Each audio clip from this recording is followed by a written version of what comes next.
So in the news right now, and the Raptors won the championship. Excellent game, by the way.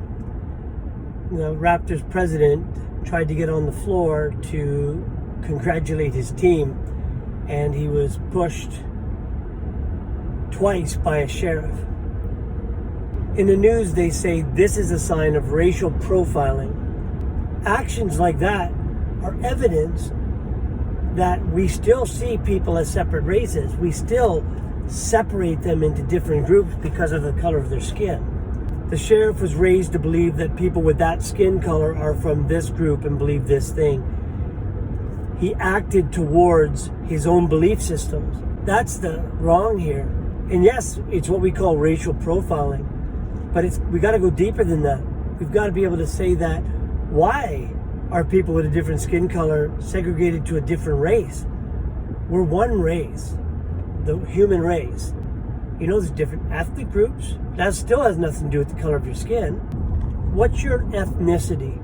Is it your cultural behaviors, or is it where you live, or is it where you were raised? What makes your ethnicity? What gives us the right to blanketly explain other people because of a trigger, because of a skin color, or because of a religion, or because of a language?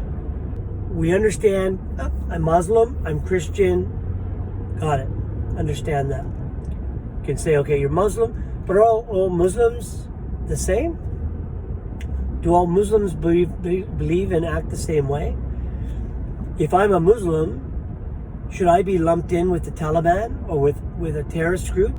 Of course not. If I'm Christian, should I be lumped in with crusaders who went and destroyed other cultures in the name of God? Or even churches that will not embrace and love other people like their God tells them to? So even then, I can't lump people into groups. It's for the person to tell me who they are. We will judge. If someone comes in and they got tattoos all over their body and up their neck, you're going to judge them. They could be the best people in the world, but you're going to judge them as probably rough. Or if you're tattooed over your body, you're going to judge them how you see them, because you've got your own ideas of what tattooed is. You're going to be like, yeah, they're okay. And then they turn out to be assholes.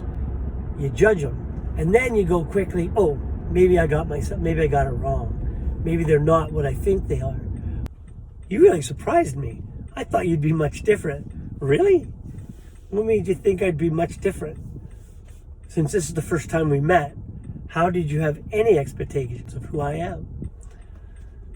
So we need to judge books by cover, because that's the way we survive. If we hadn't learned evolutionarily to judge books by cover, we wouldn't make it this far. So we've got to be able to say, hey, I know when I see this happens. That's why we jump at bushes. We jump at bushes because we learned that a rattling bush meant danger. And if we didn't act quickly, we waited to see, I wonder what's in that bush, we'd be in shit. Well, we judge the book by its cover. We judge the situation by our experience. So we build the books in our head. We need them because it's what keeps us alive. But now what you got to do is you got to change your belief system, change your mindset. Those sheriffs that pushed that president of the Raptors by his actions and his words, I'm going to make a professional assumption that he doesn't see the Raptors president as totally human. He sees him as subhuman because that's the way he was raised. That was his belief system. He felt he had the right to push another human being, not once, but twice, and tell him to back the fuck up.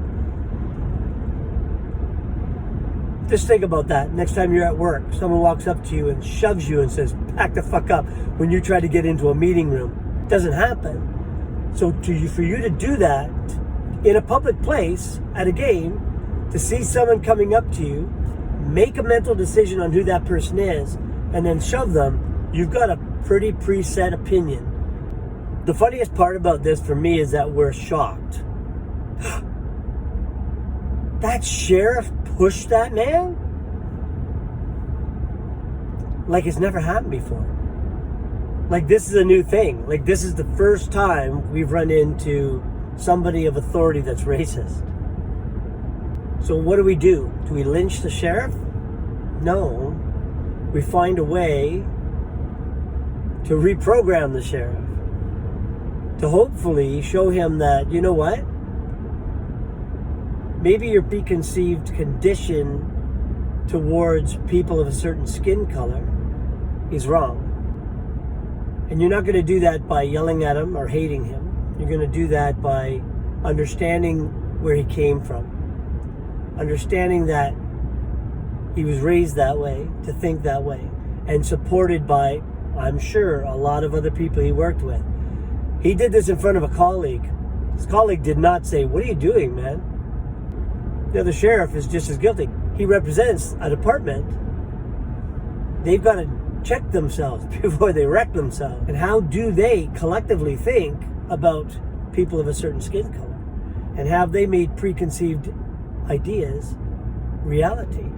And how does that affect their job as police?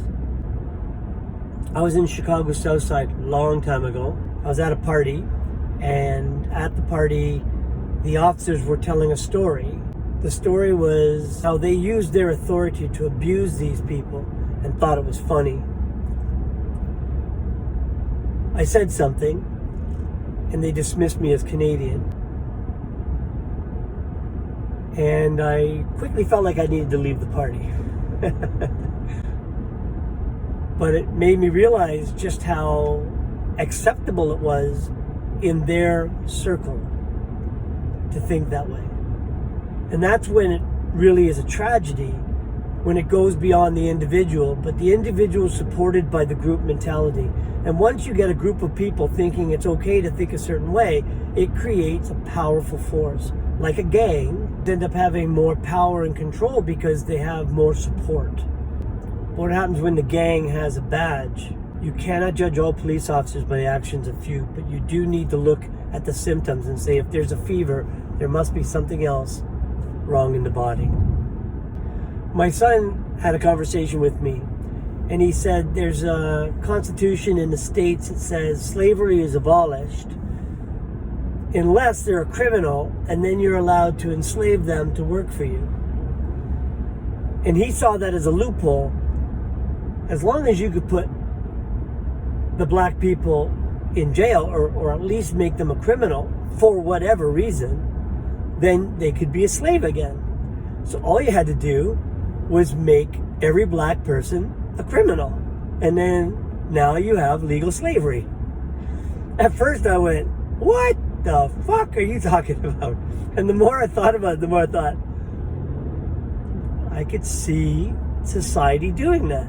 And then now you get a stereotype. The racial profile, basically the color of their skin, becomes a trigger for criminal. That is a sin that we keep perpetuating.